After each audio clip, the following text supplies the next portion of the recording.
Ус урсчих юм бол тунгалаг байдаг. Хэрвээ хөдөлгөөнгүй байх юм бол тэнд замаг янз бүрийн бохир зүйл хоримтлагдахтай адилхан хэрвээ таны цөсний урсгал сайн байх юм бол таны цөс нь өтгөрөөд цөсний хүйдийн дотор янз бүрийн зүйлүүд үүсэхгүй. Тэгэхээр бүгдээрээ цөснийхөө урсгалыг сайжруулах хамгийн энгийн хамгийн ихний алхамтай танилццгаая. Хэрвээ өглөө босоод таны толгой манардаг, толгой таллаж өвддөг, ам өмнөд гашуу амт амтагддаг. За хүнд хоол идсэний дараа ялангуяа өг тостой хоол идсэний дараа хоолны шингэц муудаад байгаа бол энэ таны цөс өтгөржээ, таны цөсний урсгал зогсон байдалд орцсон байна гэсний анхны дохио байж болох юм. Ямар нэгэн зүйлийг ганцхан зүйлийг мэдэж аваад эсвэл 1-2 хон өдрийн эмчилгээ хийгээд бид нар эрүүл мэндийнхаа байдлыг сайн болгох боломжгүй. Өөрөөр хэлбэл бидний эрүүл мэнд гэдэг бол 1 өдрийн 1 удаагийн эсвэл 1 хэдхэн хоногийн эмчилгээний үр дүнд бий болдог тийм зүйл биш. Энэ бол бидний өдөр тутмын жижиг үйлдэлүүдийн, бидний зан үйлийн, мөн бидний сонголтуудын хуримтлалаас бол үүсэж байгаа шүү. За тэгэхээр цөсөө шингэрүүлэхийн тулд бид нар хамгийн ихний алхам хийж болох жижиг үйлдэл нь юу байх вэ гэхээр өглөө босонгуудаа халуун бүлээн ус уух юм. За энэ нь ямар учиртай вэ гэхээр шүнжэнгөө амарсан таны элэг цусны үйл ажиллагаа өглөө уусан тэр халуун бүлээн усны ачаар эсэрдэг. Тэгээд өөрийнхөө үйл ажиллагааг хэвэн явагдахад бэлтгэгддэг. Мөн усны дутагдал мэдээж нөхөгдөнтэй. Энэ нь болохоор таны цөсийг шингэлэхэд чухал үүрэгтэй. За бидний цөс ялгаруулах зам гэж байгаа. Тэнд бол жижиг юм хавхлаг байрладаг, хонигч булчин байрладаг.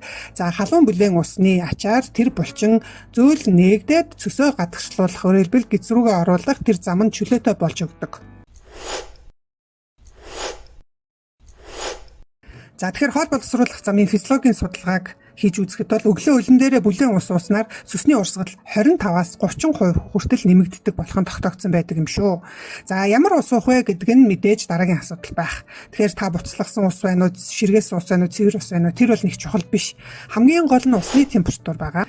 За тэгэхээр усны температур юу нь ямар байх вэ гэхээр таны өөрийн биеийн температураас бага зэргийн өндөр байхад болно. Өөрөөр хэлбэл таны биеийн температур 36, 37 хэмтэй гэж үзэх юм бол 140-оос 50 хэмээн ус уухад энэ бол зохистой температур болно. Тэгэхээр энэ тохиолдолд бол таны хоол боловсруулах эрхтнүүдийн булчингийн ажиллагаа нь бол сэргэж ирдэг, за чангарал нь тавигдаж ирдэг, гидсний гөрүүлц хөдөлгөөн эрчимжиж эхэлдэг байгаа. Тэгэхээр хэд халуун ус буюу 60 градусаас дээш хэрвээ ус уух юм бол мэдээж энэ таны зөвхөн ганцхан ам түлэгдээд амны саст гэмтэхгүй цаашлаад таны улаан хоолой ходоодны саст хүртэл зочирдог. Дээр нь таны ходоодны хүчил ялгаралтыг хэд өдөөдөг. Тэгэхээр бид нар бүлээн ус уух нь хамгийн чухал гэдгийг ойлгоорой. Хэрвээ та өглөө бүлээн юм уу эсвэл бүр эсрэгээрээ хүүтэн ус уух юм бол таны цөсний хүүдийн агшлтыг өдөөж чадахгүй.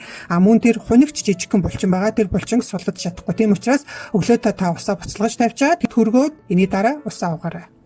За энэ бол бидний цөсний урсцыг сайжруулах, дэмжих хамгийн энгийн хамгийн ихний алхам байгаа шүү. Хэрвээ танд цөсний урсгалаа нэмэгдүүлэх, сайжруулах ийм мэдлэг хэрэгтэй байгаа бол комент хэсэгт цөс гэж бичээрэй. Бид нэр дараагийнхаа зөвлөгөө бичлэгүүдтэй энэ талын мэдээллийг танд хүргэж явна. За хэрвээ таны цөс аль хэдийн өтгөрчихсөн, цөсөнд ямар нэгэн ургацаг, чулуу үүсчихсэн байгаа бол мөн та өөрийнхөө цөсний үйл ажиллагааг хоолоороо эрлэг дасгалаар мөн нөхөн сэргээх эмчилгээний бүтээгдэхүүнээр нөхөн төлжүүлэх хүсэлтэй байгаа бол бидэнд хандаарай. Бид танд тохирсон зөвлөгөөг хүргэх болно. Ингээд одохгүй дараагийнхаа зөвлөгөө бичлэгээр уулзцгаая.